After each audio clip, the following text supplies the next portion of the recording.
Go. Okay, now, we've discussed in the previous segment what it is you're supposed to do. Now we're going to discuss why you're supposed to do it, because you need to know why.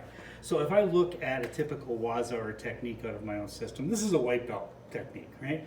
He goes back and he's in sparring. Stand, step back a little bit so we have the room.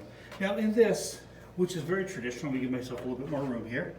As he's punching, I step back and I toss a middle block, and then I'm supposed to punch. Okay?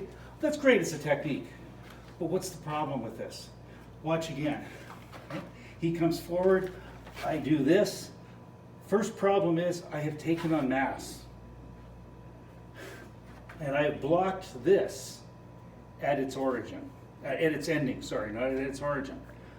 This could be a lucky shot. However, what is going to happen from this force, I'm going to drive him this way, and his mass is going to come forward, and he's going to drive me into another dimension.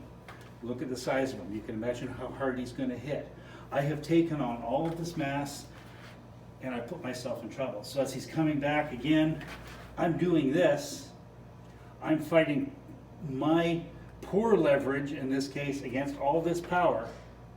And his power is whatever his body weight is at what speed he comes forward. This is what I'm going to be dealing with. I'm in a lot of trouble.